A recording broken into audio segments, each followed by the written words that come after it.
Hey guys, Kim here. I've run a video on this before and I really felt like it was worth repeating. I've heard in a lot of different audios that I've listened to that really there's two things that people are either motivated to take action or to not to take action. It's either a desire for gain of some sort, right?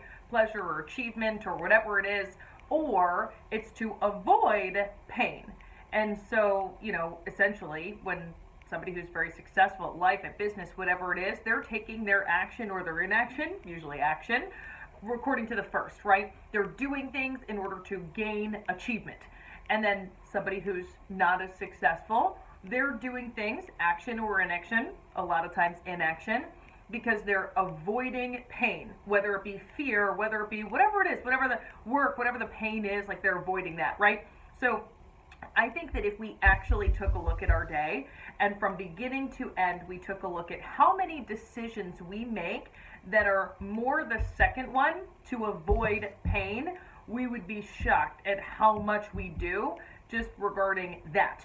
Like, for example, this morning, right? We'll start right from the start of the day. When your alarm went off, did you jump out of bed?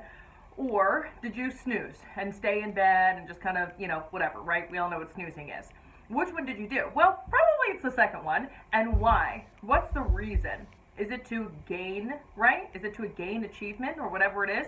No, it's to avoid pain.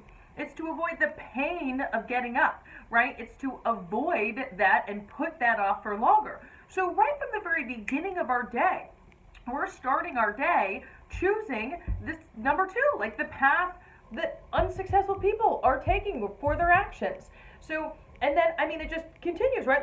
So therefore, we weren't early to work, for that reason. Therefore, when we're at work, we're already kind of in that habit of avoiding things because of, again, fear or whatever it is. So we weren't as assertive as we could have been. We didn't ask the questions that we wanted to ask. We didn't speak as directly as we wanted to speak. That's such a huge one. People not communicating directly, right? We're tiptoeing around the subject. We're not communicating directly with other colleagues or clients or customers or whatever it is because we're afraid of what? Some sort of rejection, some sort of, whatever it is, right? I think communicating directly is a huge thing for that. Like when somebody is not communicating directly, it's to avoid pain.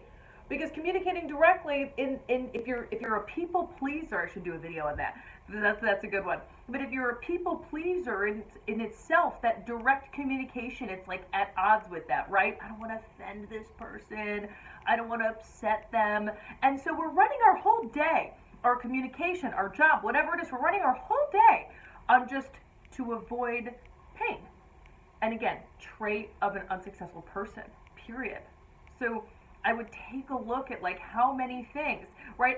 Same thing when you go home at night, what you do and what you don't do, how you're preparing for tomorrow or how you're not preparing for tomorrow. It's all you're choosing. You're choosing, and it's probably the second one. So take a look at how much over the course of the day you're really deciding based on avoiding pain, and let's reevaluate some of those decisions so we can create habits like a successful individual, which is their mindset is they're making decisions to gain achievement, right? To gain whatever it is. So we'll take a look at that from beginning to end. Hopefully that helps with the habits that we want to create. Everybody have an awesome night. We'll talk to you guys this week. Bye.